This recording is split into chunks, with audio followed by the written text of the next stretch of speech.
I'm Roger Baker, Executive Director of the Stratfor Center for Applied Geopolitics at RANE, a global center of excellence for geopolitical intelligence and analysis. Learn how you can put geopolitics to work for your organization at ranenetwork.com.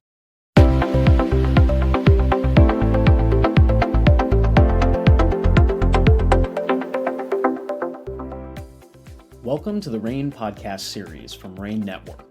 In this episode, founder of RANE David Lawrence sits down with Mukul Pandya. Mukul is an associate fellow at Oxford University's Said Business School and a consulting editor of Oxford Business Review. Mukul is the founding former editor-in-chief and executive director of Knowledge at Wharton, the web-based journal of research and business analysis published by the Wharton School of the University of Pennsylvania. He edited and managed K&W for more than 22 years until his retirement in 2020. Mukul has won 4 awards for investigative journalism and has more than 40 years of experience as a writer and editor. His articles have appeared in the Wall Street Journal, the New York Times, The Economist, Time Magazine, the Philadelphia Inquirer, and other publications. We hope you enjoy this episode. Mukul, good morning, and thank you for joining us for what I think will be a very, very special conversation. By way of disclaimer, you and I have been good friends and colleagues for 15 plus years, close to 20 years, and I considered you a part of my non-taxable income at Goldman Sachs, the chance to meet you and work with you. You never showed up on the W-2, so in any event, part of the personal wealth creation that was given to me. In any event, let me introduce you to the audience a little bit. We're going to jump into the topic at hand, but there are, I like to say, remarkable people who walk around our broader society, are largely anonymous, but nonetheless are accomplishing great things and constantly thinking about how to make things better, and very much focused on sort of what is broadly needed in the public interest. So I put you certainly within the category of those people, Mukul, and I've had a great sort of opportunity to work with you and to watch everything that you've accomplished. But to put in context the conversation we're about to have, there are very few people who truly innovate and disrupt in a constructive way. And Mukul is one of them. By way of history, he is a journalist by training and vocation. He was contacted back in 1990. What year was it? 4, 5, 8? When was it? 1991 was when I attended the Wharton School as as a participant in their business journalism seminar. Okay. And Mukul ultimately became the editor of Knowledge at Wharton with the @ sign, which is essentially Wharton's Business Review. And as a journalist, he was contacted and interviewed extensively by the board of Wharton and the university itself because they had a problem. They had wonderful, wonderful thought leaders, as they do now, who publish and who have great ideas, but their business journal was not gaining traction in the marketplace. It was eclipsed by other great schools such as Harvard and other great publications. And Mukul, after studying the issue, he reported back to the board that basically to try to compete in the hard copy print edition would be very, very challenging for the university. And he had at the time, a very, very novel idea. And I bring this up because you were so far ahead of the curve. But he had this idea to basically abandon the traditional print editions, go fully digital. And basically over the years, Mukul created one of the preeminent digital business journals that ended up having a global reach with millions and millions of readers, that published on a regular basis, didn't have to wait for the end of the month or the quarter, but often got out special editions and published literally on a weekly basis. It was a open source platform that invited scholarship from a wide range of individuals around the world, academics, business leaders, etc. In the course of his tenure, he ended up interviewing some of the greatest minds in the business and public policy and academic and medical and psychological worlds, and including Nobel laureates, and truly built something very, very great, and obviously had the benefit of the Wharton platform and great leadership from Wharton and their professors and alumni, etc. But truly built something very, very special, which continues today. He retired from Wharton, and the reason for our podcast today is because Mukul has had a number of physical medical challenges, which were the reasons for his retirement from Wharton and being the founding editor of Knowledge at Wharton.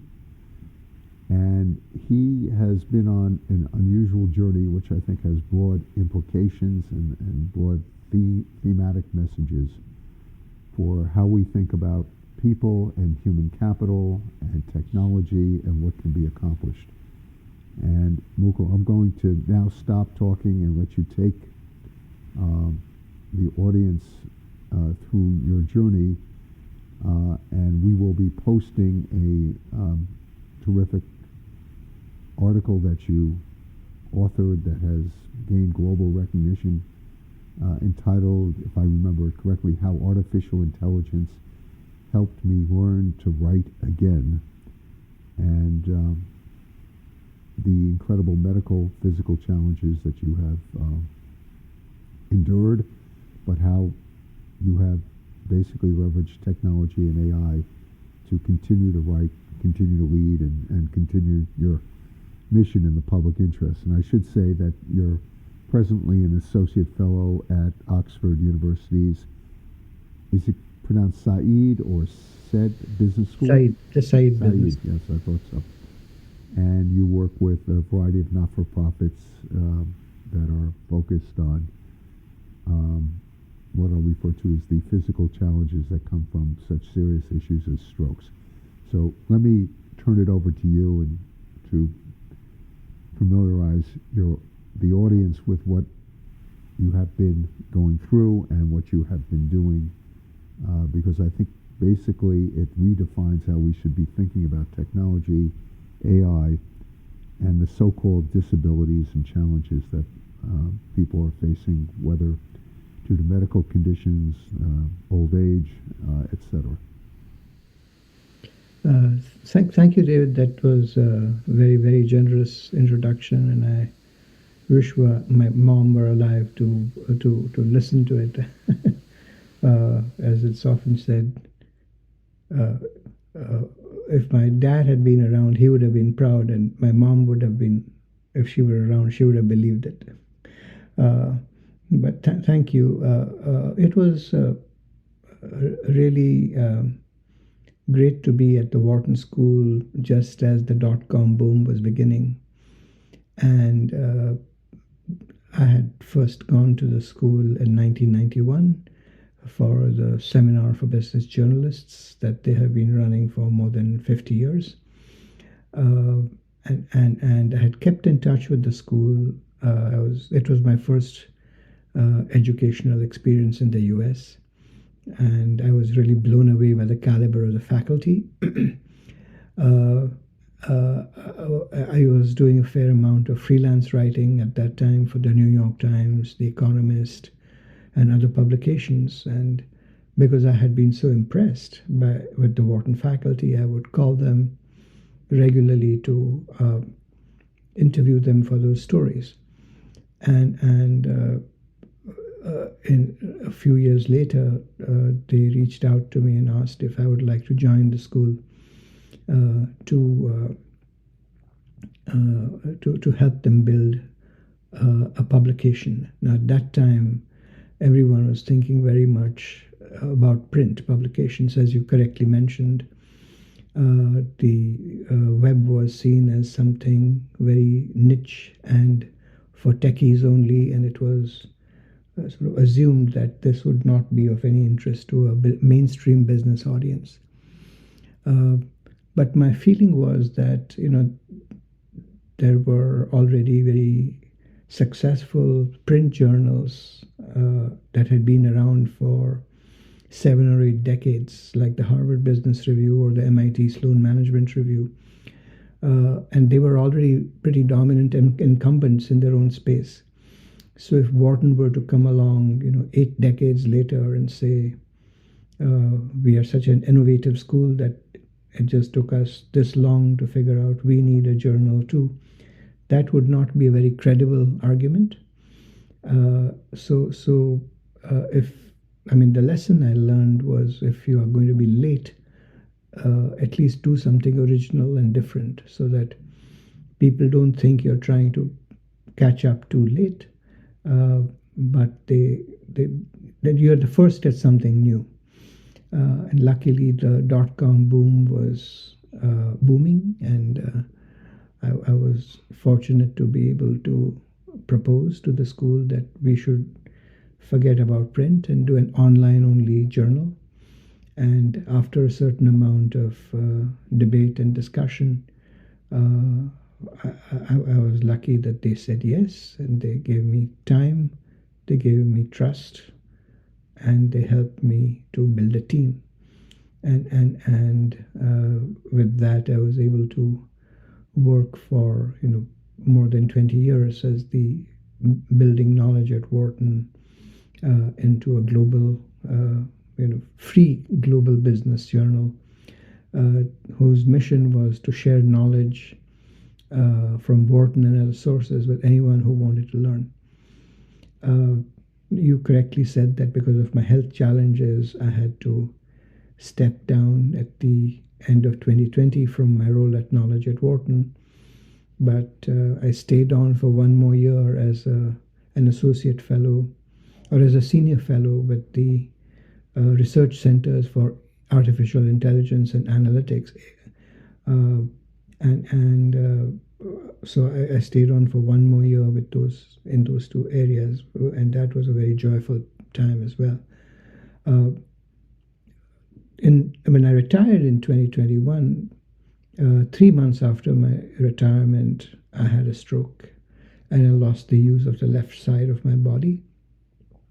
I was in a pretty dark place because almost overnight, after having been a journalist for close to 40 years or so, I realized that I could neither write nor edit because my fingers would not listen to my brain.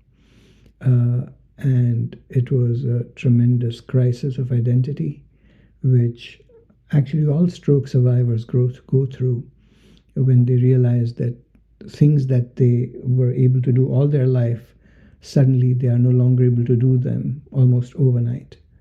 And I had tremendous support from my family, from my friends, from some amazing doctors, nurses, and physical and occupational therapists. But I was deeply frustrated at the thought of being completely helpless. I was very fortunate at that time that 2 of my Wharton colleagues had recommended a book called Identity Theft, and I happened to read that.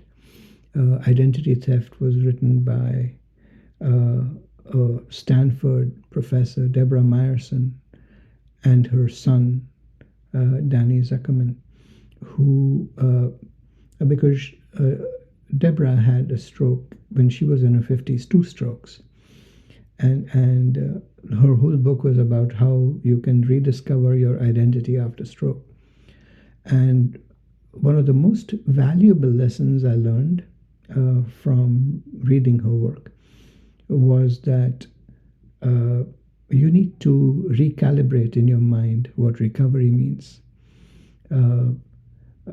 I had thought after my stroke that recovery means bouncing back, which is often what people believe, that Bouncing back implies you go back to what you were, and that's generally not possible in life. Very rarely can you go back and bounce back in that sense. What you need to do is bounce forward, which is to say you adjust to the new normal, you figure out what are your capabilities in your post-stroke life, and you figure out how to lead a meaningful life with those new capabilities. And that was a real eye-opener for me, and very fortunately I later had a chance, because of my friends at Wharton, to meet Deborah and her husband Steve Zuckerman, and work with them on the second edition of Identity Theft, whose subtitle is Rediscovering Yourself After Stroke. And I thought that was one of the most wonderful privileges of my life and my career. Because if you're lucky in life, sometimes you get to meet your heroes. But if you're extraordinarily lucky, you get to actually work with them, and that became possible for me.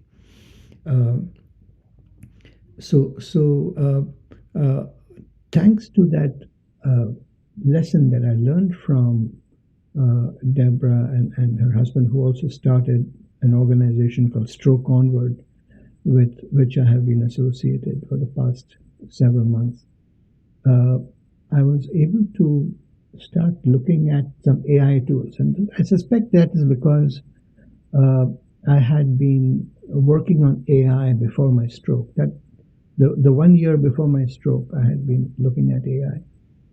And I discovered that there were tools that could be used to help me write again. And I think the most important, there were several tools in the Apple and Google universe that I could adapt. But the most valuable one of all was the use of a program called Otter, which is made by a company in California, which basically transcribes text and in almost in real time, and it turns conversations into editable text almost instantly. And David, you and I had a conversation about cybersecurity and deep fakes, and I was able to write an article based on that conversation, because once I had the editable text, I was able to start using it. The final thing I'll note is that all this was before the advent of generative AI in 2022. And since then, my use of AI and its tools has only increased.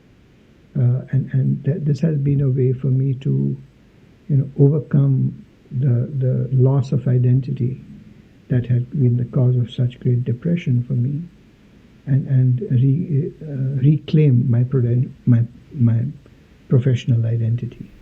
When you talk about fortune, you get to meet your heroes, work with your heroes. Well, if you're truly fortunate, you emerge as a hero. So I'm going to cite that because you have been an inspiration to many people for many years, both in terms of your work at Wharton, but now in terms of your journey. It's interesting that you speak about the loss of your personal identity. I'd like to maybe expand that a little bit, Mukul, because as you talk about what you have been able to do, notwithstanding having lost the functional use of your hands, which were connected to keyboards for so many years, I'd like to argue that it is in fact society that has been able to reclaim your talents and your identity and your efforts and your potential, because of the contributions that you can now continue to make, albeit in a different, I'll call it different vertical. And maybe you can walk people through, because you and I were speaking earlier in all the discussions about AI and the advantages of technology, I think too little focus has been paid to the fact that we are able to preserve and to reclaim talent that otherwise might have been lost due to medical conditions. And I know you refer to your stroke, but people are involved in industrial accidents. People, suffer from a variety of psychological challenges, etc.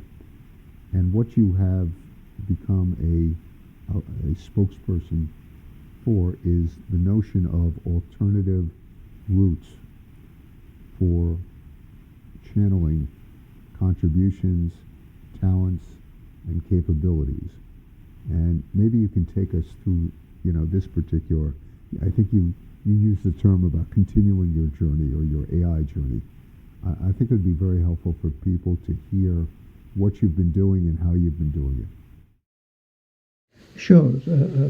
Thank you very much. And before I go to what I'm working on, I'd just like to mention one thing related to what you said. And that is that the reason why there's not much paid attention to this particular aspect of AI is that I have observed that there are two dominant narratives when people talk about artificial intelligence. The first is the hype narrative that AI is going to change everything. AI is the new electricity, data is the new oil. I mean, these are all things that you hear over and over, and there is so much investment going into this that there is just as it was about the internet back in the day in the 90s. These days there is a huge push towards showing how AI is going to transform everything. And there's a constituency that benefits from that. So that narrative is quite a dominant one. The second narrative that is dominant is the exact opposite, which is the doomsday narrative, which is AI is a dehumanizing force. It's going to destroy jobs. IT companies are going to lay off all their engineers, and bus drivers or truck drivers will lose their jobs because of autonomous driving. And that is the narrative driven by fear. There is also a constituency for that. And so that narrative is something you hear quite often. Both these narratives survive because there's an element of truth to each of them. But what gets lost in these two dominant narratives is a third narrative, which is a much softer narrative, because there is no natural constituency for it. And that is that if you have been disabled by a stroke or some physical calamity, that used in the right way, AI can play a role in putting you back to work again. And the question of identity is so important here because many times our identity is defined by what we do professionally.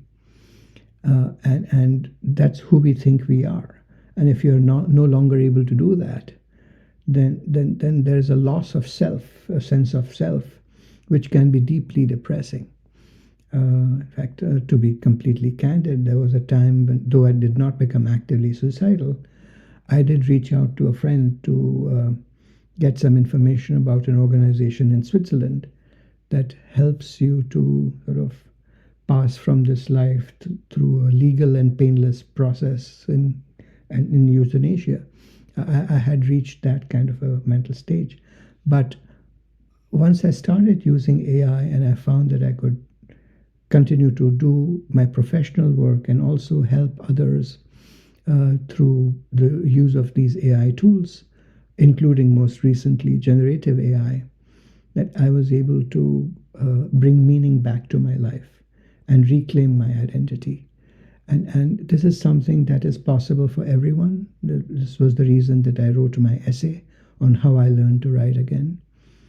And this is a journey that I continue even now.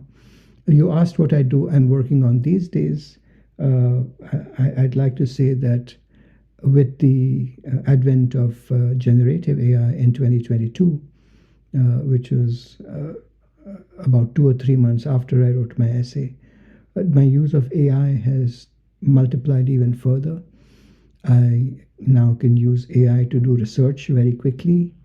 Of course, that research needs to be verified because of the tendency that AI has to hallucinate or to make up things if it can't find the correct information quickly.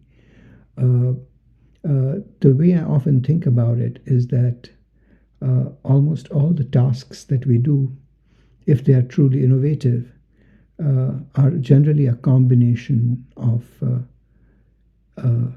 imagination and perspiration.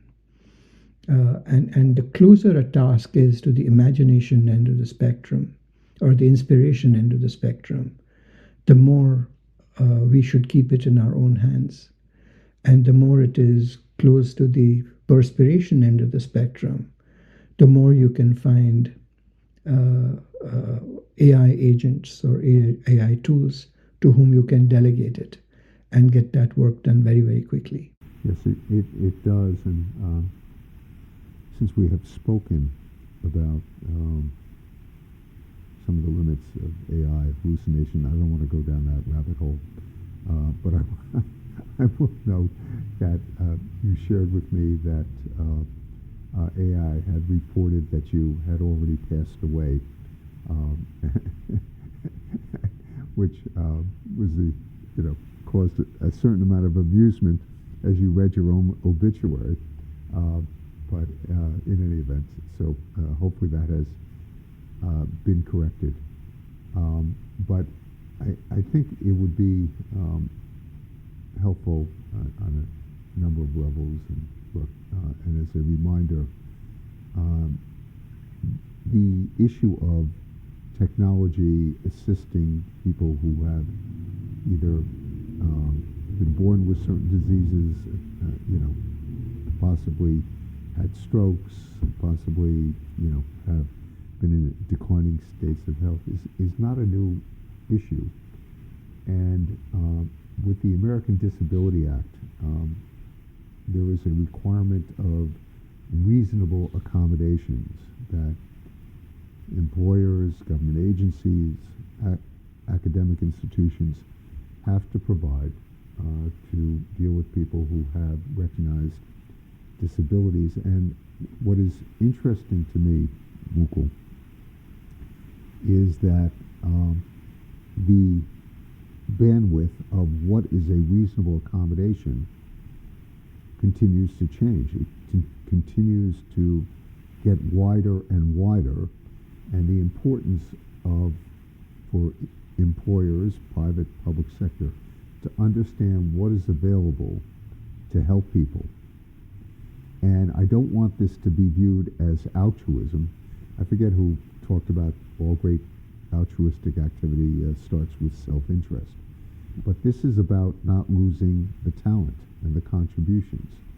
And obviously, in terms of my interaction with you and what you've been doing, I'm not going to compare you to Stephen Hawking, but there is a very important argument here about self-interest of society in general, employers, institutions, communities, whatever, in not losing talent and being aware of improving technology and improving options for people being able to continue to contribute.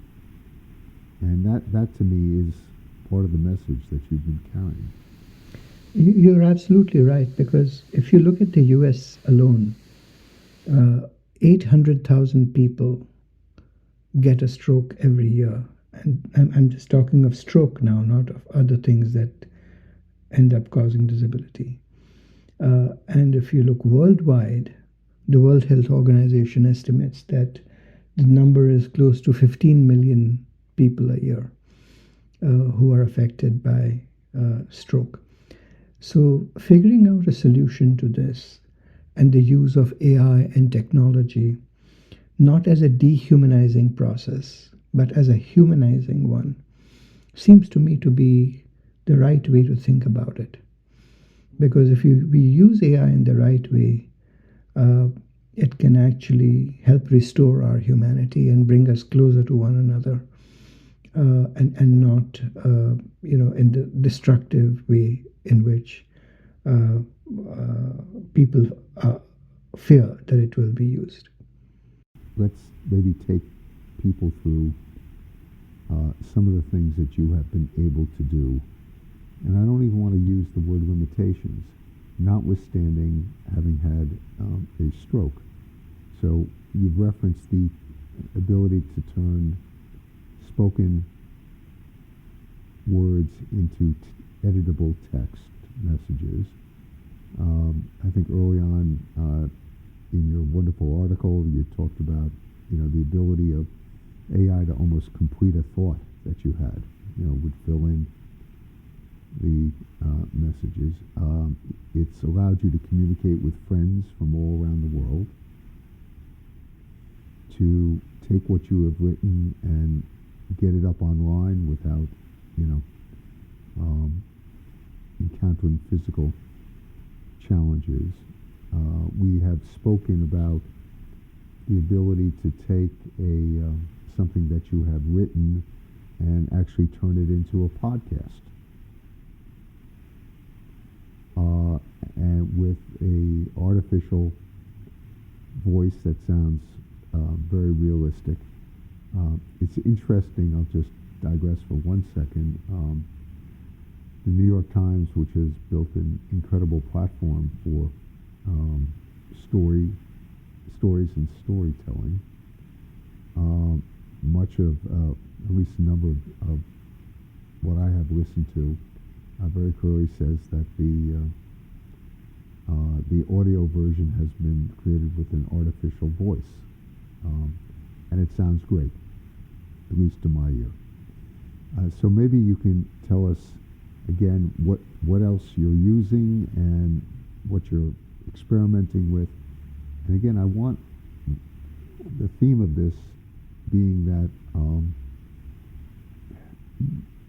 you have found ways to both overcome and not to lose your sense of purpose and your ability to contribute broadly in a variety of areas. That's very kind of you to say, David, and certainly I've been lucky that I have been able to use some of these AI tools to take audio content and turn it into written text that I can edit. And that's actually an important point, because it's very important to use technology but not to overuse it. And by that what I mean is, once you get the editable text in text format, it's very important to keep exercising one's fingers and to keep editing it manually. Because if you depend on AI to do everything, then AI will remain a crutch, and it will beyond a point atrophy some of the skills that you used to have. I think the right way to do it would be a combination of using AI up to a point, but then continuing to work to exercise one's hands and one's fingers so that it reestablishes the neural connections between the fingers and the neurons of the brain because of neuroplasticity. If you use AI to do everything, then there's no incentive to keep working to improve your physical capabilities as much as you can. And it just transfers your dependence from other people to an algorithm. I think that's a limitation that I would encourage people to think about. I'd also like to point out that I'm far from being alone in using technology in this way. One of the most inspiring examples I have encountered once I started looking at the world in this way is a music teacher in Princeton who had a stroke and was no longer able to play the piano with her left hand anymore.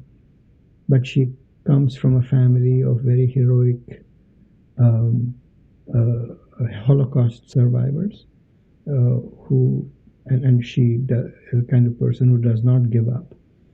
So she found ways to innovate and use technology in creative ways and to continue playing the piano. She is an inspiration not only to people in the stroke community, but also to people in the who are music teachers. So there are a number of examples of people like this who are using AI and technology as a way to extend their abilities. And so in that sense, they don't use AI as a crutch; they use it as a plow. Actually, let me fix your metaphor or analogy, because in your article, not as a plow, you say may you embrace these AI tools not as crutches, but as wings. Yes. Okay. Yes. And basically, this is how to continue to find meaning. And you talk about wings to help you fly, to rebuild meaning, purpose, and a rewarding life. But I would argue, again, it's also to continue with great contributions. And I want to think about, there are two sides to this equation, Mukul. One is what people can do for themselves and what's available out there. And the other is the responsibility to make sure people are aware of what's out there. Because, I'll call it, knowledge is held in very asymmetrically, as you know. One of your purposes in building knowledge at Wharton and the great collaboration with the university was, I always thought, the democratization of access to great thinkers. Again, I want everyone to envision an online publication that would publish on a regular basis, but also various special editions that had a global reach, that ended up being translated into different languages, that had contributors from around the world, and that was free. And free not in the sense of how perhaps it's known with many organizations or product offerings, where there are strings attached, your data is being sold and mined, and other advertisements start following you around. But this was truly free. And it inspired people. The comment sections of Knowledge at Wharton were incredible. Ideas were spawned. Talent was attracted to the university, etc. And so, as you have written, there is, I think, a responsibility or something that can be done on the other side to make sure that people are aware of how the definition of reasonable accommodations can be expanded. And interestingly, we were talking about this last few days. Not that we were being trolled by Time Magazine, but Time Magazine will post this as well. Had a very interesting article in a very recent edition entitled "The Harsh Truth About Disability Inclusion." And the opening sentence by the author was, My biggest fear is that I will never see true disability inclusion in my lifetime. Dare I say it, my biggest fear is that none of us will. And it talks about the efforts to break down the barriers. And I can't think of sort of anything that is more important than making sure that the landscape of access to technology is leveled so that people know and people have access to it, and so the world itself can understand why a disability doesn't have to be a disability. You're absolutely right. I couldn't agree with you more. It's a little frustrating sometimes that policies for inclusion and diversity and equity are sometimes, not sometimes, are being rolled back as we speak. But fortunately, technology is able to correct for what's not happening on the policy front.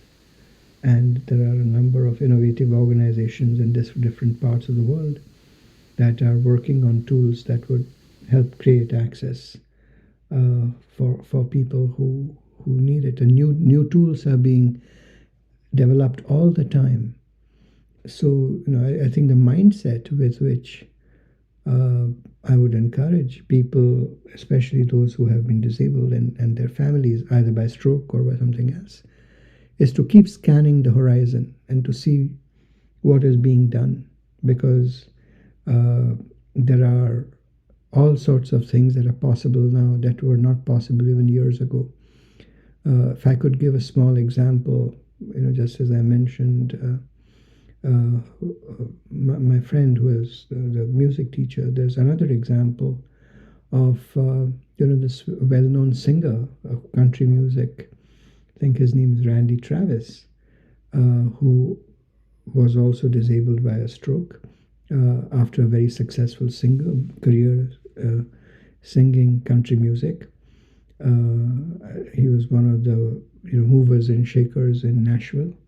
And then because his stroke involved a lot of aphasia, which is affected the speech center of the brain, he was not able to sing anymore.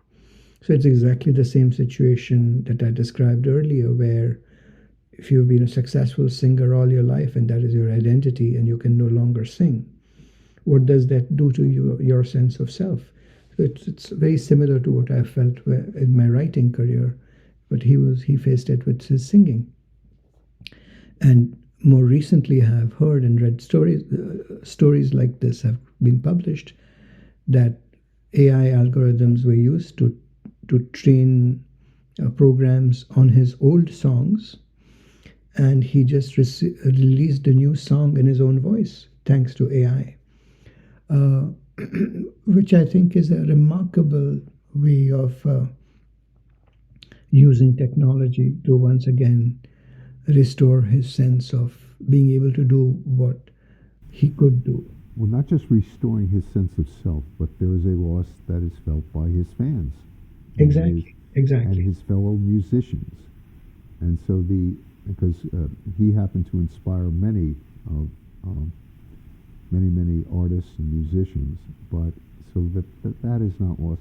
Again, I like to think of this as a win-win, and I will, you're too modest, Mukul, but you shared with me, Mukul used to play the guitar. I did not know that about you in all my years of friendship. I didn't know you played the guitar and sang. Lost that ability and sent me links to music that you created, and that has in turn been translated into various languages. And I will say it's beautiful. I'm not sure, whether it'll go up the charts on Spotify, but it is an example of what can be done. And again, obviously you're reclaiming aspects within your life, but you have friends and family members who no doubt will certainly enjoy this. And as we just speak in the last few minutes. I want to perhaps tease out from you in a very bipartisan way. We won't go down, I'll use the term rabbit hole again, of DEI, and it means different things to different people. And don't want to get into the middle of a political and legal debate, etc. Sure. But this is what I would say, is that I cannot imagine it being a cultural or political or economic flashpoint of disagreement that we should not have a concerted effort, both in the public sector side and the private sector side, to make sure that we do not lose talent and we do not basically lose human capital, if I can use that term, for want of not connecting people with the technology that they need and the technology that enables or facilitates ongoing contributions. And as I think about some of the headlines with, the Defense Department, and again, this is not a partisan point, but when I think about the young men and women in the military who have come back from conflict or training and have been injured, their lives changed, etc., the notion of inclusion and making sure that they have access to the technology that can help them continue to lead and to restore and to, as you said, not as crutches but as wings, their lives would seem to me a primary responsibility and imperative. And as you've also pointed out, that what exists today may not be what exists tomorrow or tonight. And the ability to keep abreast of developments and keep those developments connected with people and communities that need them and that we in turn will value and will continue to lean on, I would think it would be a basic, I won't call it a constitutional imperative, but it seems like a part of the contract that we owe each other. Without a doubt, I couldn't agree with you more, because the more we can use technology not to divide us from one another, but to enhance our own humanity and our connection with one another, that would seem to me to be the right way to think about technology and AI. And unfortunately, that's the one aspect of AI that very often gets overlooked with the two dominant narratives that I talked about earlier. So, Mukul, in closing, I want to thank you, obviously, for your many years of friendship, but for your continued leadership in this area. And it's not about inspiring people as much as it is about highlighting, and I'll say democratizing, what is available and what can be of help and what is in fact a public service. And maybe we can get some of the policy leaders and government officials to be interested in a Office of Inclusive Technology. For one of I don't have a good acronym with you for that yet, OIT, but please continue in your efforts, and I know your contributions to Oxford now, but your continued writings. Look forward to a continued conversation and a second, third, and fourth and continuing podcast with you to highlight not only what you have discovered, but what you are learning from others. Thank you so much, David. It's I feel very grateful for your kindness and your friendship. And if this podcast and this discussion has helped to inspire a little bit of optimism and hope in the mind of someone who was struggling with what I was struggling with after my stroke. I think it would be fantastic. That's exactly what we needed.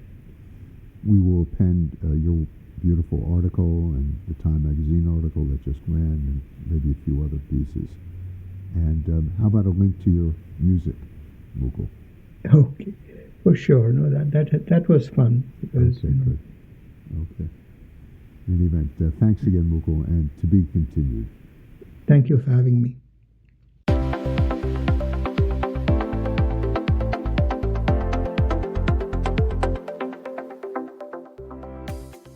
Thanks for listening to this episode of the RANE podcast series. Check out the links in the episode description to see more of Mukul's work, and stay tuned for a continued discussion in the weeks to come. Want more exclusive RANE content? Become a member of our community today by visiting ranenetwork.com. That's RANE network.com.